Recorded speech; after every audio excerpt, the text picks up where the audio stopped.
बिस्मिल्लाहिर्रहमानिर्रहीम अल्हम्दुलिल्लाहि रब्बिल आलमीन वल आक़िबतु लिल मुत्तक़ीन वस्सलातु वस्सलामु अला सय्यिदिल अंबिया'i वल मुरसलीन सय्यिदिना मुहम्मद व अला आलिहि व अस्हाबिहि अजमाइन अम्मा बाद। मोहतरम नाज़रीन व सामिईन, अस्सलामु अलैकुम व रहमतुल्लाहि व बरकातुहू। नाज़रीन, आज दिसंबर की 30 तारीख है, यानी जो ईसवी साल चलता है उसको पूरा होने में अब सिर्फ 1-2 दिन बचे हैं। उसके बाद नया ईसवी साल, जिसको हम अंग्रेज़ी साल भी कहते हैं, वो शुरू होने वाला है। इस वक्त अगर मैं आपको पूछूं, अगर आप मेरी बात सुन रहे हैं और देख रहे हैं मुझे, मैं आपको पूछूं कि अभी हिजरी साल कौन सा चलता है और आज हिजरी महीने की कौन सी तारीख है, तो बहुत सारे लोगों को इसका जवाब पता नहीं होगा। हालांकि ये देखने वाले मेरे नाज़रीन ज़्यादातर वो लोग हैं कि जो हिजरी साल को अपना साल मानते हैं, हिजरी साल को अपने नबी सल्लल्लाहु अलैहि वसल्लम की हिजरत से शुरू होने वाला साल समझते और मानते हैं। लेकिन इसके बावजूद हमें पता नहीं है कि हिजरी साल कौन सा चल रहा है, हिजरी तारीख कौन सी है, महीना कौन सा है। नाज़रीन, ये बड़े दुख की और अफसोस की बात है कि बहुत सारे मुसलमान हमारे अपने साल को, अपनी तारीख़ को और अपने कैलेंडर को नहीं पहचानते। अगर यही सिलसिला और भी ज़्यादा चलता रहा तो ऐसा ना हो कि आने वाली हमारी नस्लें यही भूल जाए कि हमारा अपना भी कोई साल हुआ करता था। नाज़रीन, ये सिर्फ साल की लड़ाई नहीं है कि हमारा साल और उनका साल। हिजरी जो कैलेंडर है और इस्लामी जो साल जिसे हम कहते हैं, ये इस पर हमारी बहुत सारी इबादतें जुड़ी हुई है। इसके साथ हमारी अपनी बहुत सारी मज़हबी चीज़ें जुड़ी हुई है। रमज़ान है, मुहर्रमुल हराम है, रजब है, हर महीने के साथ हमारी तारीख़ है, हमारी इबादतें जुड़ी हुई है, लेकिन हमें है कि पता नहीं है। दूसरी तरफ नाज़रीन, अगर हम देखें कि जिसे हम कल्चर कहते हैं, तहज़ीब कहते हैं, इस कल्चर का और तहज़ीब का एक असर होता है। जो आदमी जिस कल्चर के साथ रंग जाता है, धीरे धीरे उस कल्चर और उस तहज़ीब के साथ जो मज़हब जुड़ा हुआ है, वो मज़हब भी कबूल कर लेता है। बहुत सारी जगहों पर ऐसा हुआ कि जो हुकूमत उस देश पर काबिज़ हुई और वहाँ उन्होंने अपना कल्चर लागू किया, धीरे धीरे उनका कल्चर चला, तो जो देश के असली लोग थे, जिनका अपना रिलीजन और अपना मज़हब था, वो सब भी इस कल्चर की वजह से अपना मज़हब भूल गए। इनकी नस्लें अपना दीन भूल गई और इस कल्चर के रंग में रंग गई। नाज़रीन, इस वक्त हम देखते हैं कि अंग्रेज़ों का जो कल्चर है, उनकी जो तहज़ीब है, वो चारों तरफ से हम पर थोपी जा रही है और हम उसमें डूबते चले जा रहे हैं। बहुत सारी चीज़ें हैं जिसके कोई रीज़न नहीं है, बल्कि अगर हम एनालिसिस करें, अगर हम तज्ज़िया करें, तो बहुत सारी ऐसी रस्में और बहुत सारे ऐसी चीज़ें जो हमने अपना ली है देखा देखी में, या हमसे अदा करवाई जा रही है, वो ऐसी है जिसमें कोई रीज़न नहीं है, बल्कि उसमें नुकसान है, उसमें हमारे लिए बहुत बड़ा नुकसान है।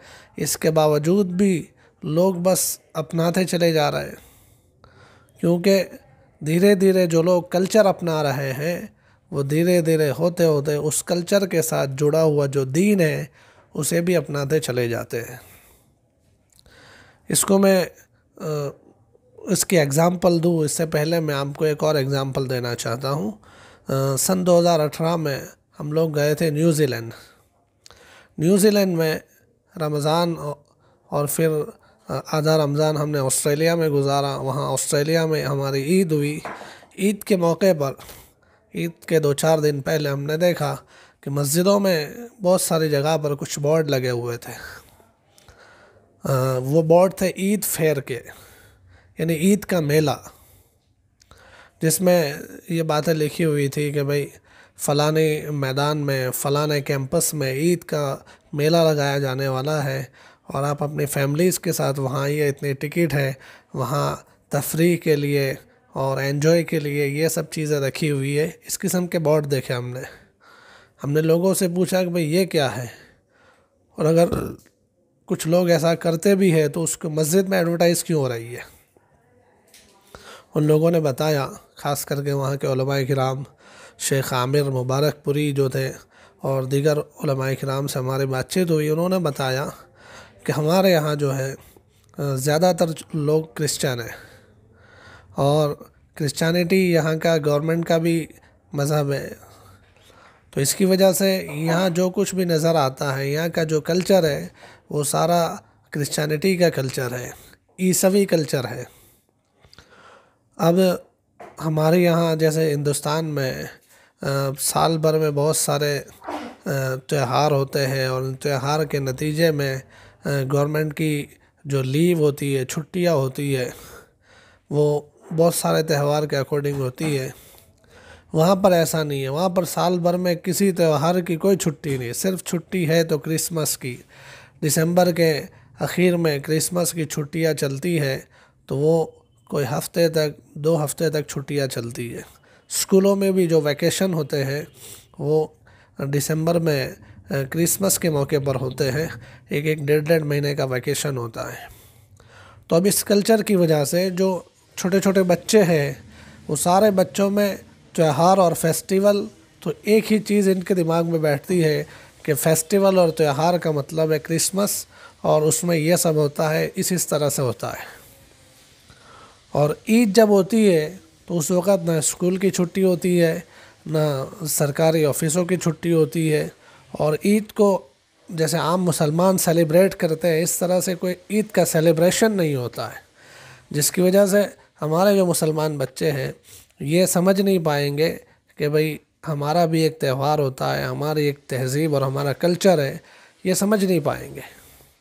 इसलिए हम लोग जो ईद होती है, ईद के बाद जो वीकेंड होता है सैटरडे संडे, उसमें हम लोग ईद फेयर करते हैं।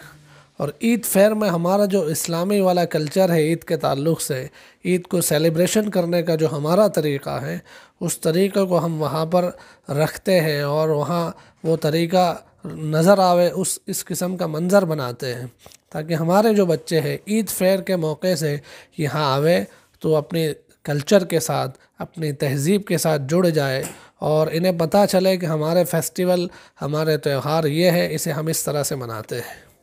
तब फिर हम लोगों ने कहा कि ये सही बात है, बिल्कुल उसे मस्जिद में लगाना चाहिए, क्योंकि इसके ज़रिए से आप यहाँ पर अपने इस्लामी कल्चर को, इस्लामी तहज़ीब को बाकी रखना चाहते हैं। तो नाज़रीन, ये होती है कल्चर की बात। जब धीरे धीरे जिस कल्चर को कबूल किया जाता है, फिर उस कल्चर के साथ जो मज़हब जुड़ा हुआ है वो भी धीरे धीरे आता चला जाता है गैर महसूस तरीक़े पर। अभी हम लोगों ने गैर महसूस तरीक़े पर जो चीज़ें कल्चर के रूप में हमने अपना ली है, जिसमें हमने कभी सोचा भी नहीं है कि इसमें फ़ायदा है, नुकसान है, कुछ भी नहीं सोचा, बस जैसा हमें दिखलाया गया, जैसा हमें सुनवाया गया, जैसा हमें समझाया गया, हम समझते चले गए, देखते चले गए, सुनते चले गए और उससे अपनाते भी चले गए। इन चीज़ों में एक चीज़ है न्यू ईयर सेलिब्रेशन, 31 की पार्टियाँ। दिसंबर के आखिर में 31 में पार्टियाँ होती हैं और जो जनवरी का पहला दिन होता है उस दिन नए साल की मुबारकबादियाँ दी जाती है। नाज़रीन, अब हम इसको देखें कि ये जो कुछ हो रहा है 31 के नाम से या न्यू ईयर के नाम से जो कुछ होता है, इसकी कोई वजह और कोई रीज़न भी है? ये खुशियाँ क्यों मनाते हैं? वो लोग ये कहते हैं कि भाई साल बुरा हुआ, नया साल आया, इसलिए खुशियाँ मनाते हैं। इनका ईसवी साल पूरा होता है और नया ईसवी साल शुरू होता है, इसलिए खुशियाँ मनाते हैं। हमारे लिए क्या रीज़न है, हम क्यों से मनाते हैं? अगर हम हकीकत के एतबार से देखें तो एक बात इसके अंदर ये नज़र आती है कि इसमें बहुत सारे गुनाह होते हैं। सेलिब्रेशन के नाम से अब देखें तो शराब आम हो जाती है, नाजायज़ ताल्लुकात, ज़िनाकारी, बदकारी आम हो जाती है। बहुत सारे हमारे मुसलमान बच्चियों की इज़्ज़तें नीलाम हो रही होती है। बहुत सारे लोग अपने ईमान का सौदा कर बैठते हैं और म्यूज़िक है, डांस है और पता नहीं इससे आगे बढ़ चढ़कर ऐसी ऐसी हरकतें नौजवानों की हर साल सामने आती है जो एक मुसलमान की शान शान बिल्कुल भी नहीं हो सकती।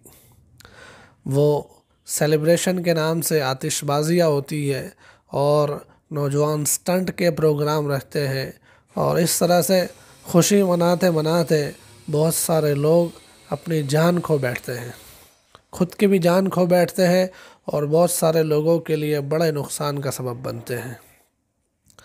तो ये इतने सारे गुनाह जो इस रात में होते हैं, शायद इतने गुनाह पूरे साल में भी ना होते हो, सब मिलकर एक साथ गुनाहों के अंदर लग जाते हैं।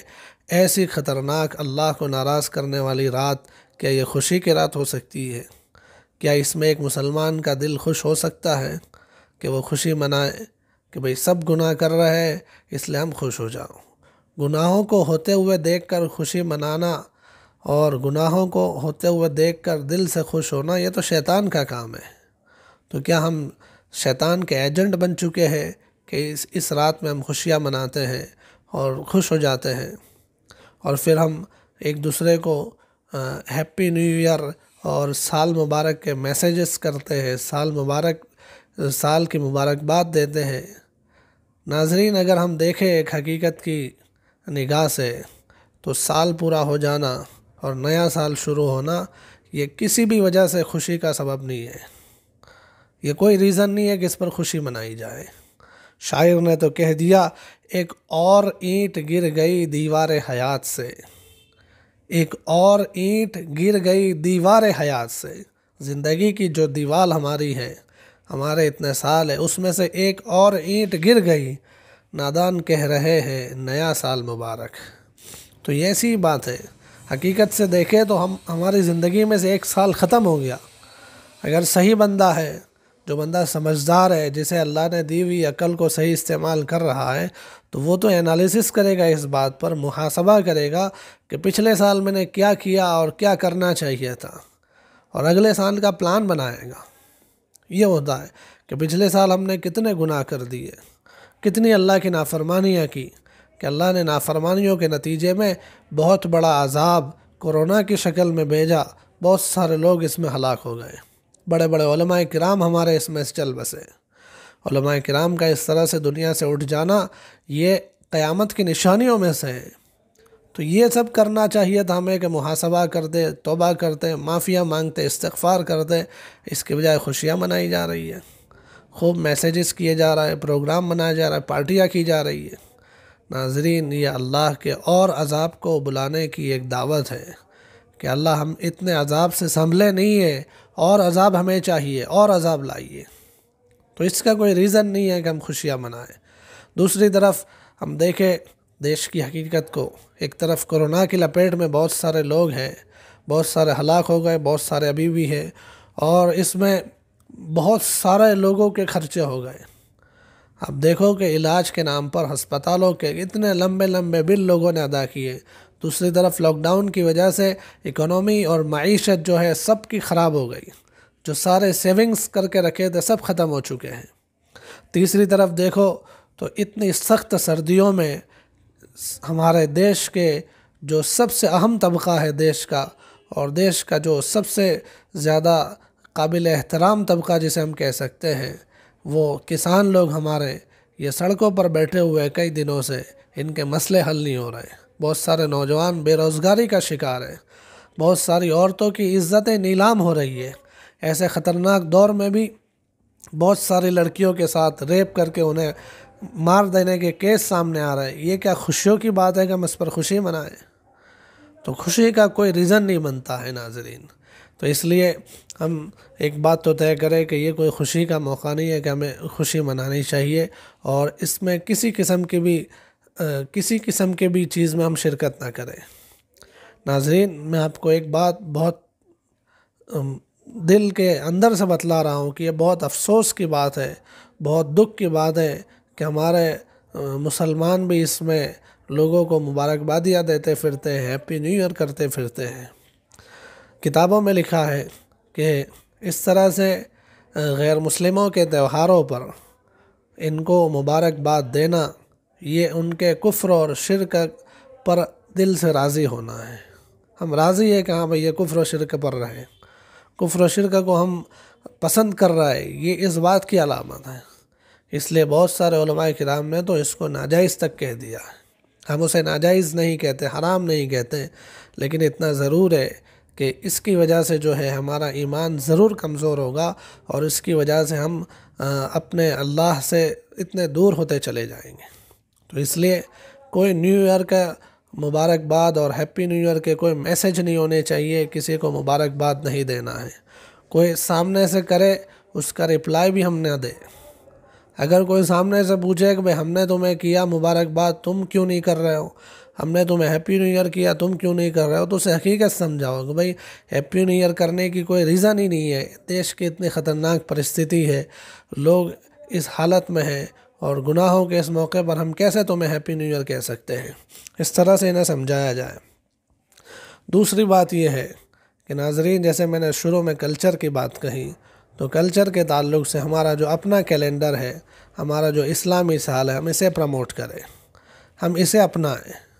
जैसे शुरू मैंने कहा, बहुत सारे हमारे भाई हैं जिन्हें इस्लामी साल पता नहीं है, इन्हें महीना पता नहीं है, इन्हें तारीख़ पता नहीं है, तो उसको रिवाज दें। अभी हमारा कोई साल नहीं आ रहा, हमारा साल मुहर्रम से शुरू होता है।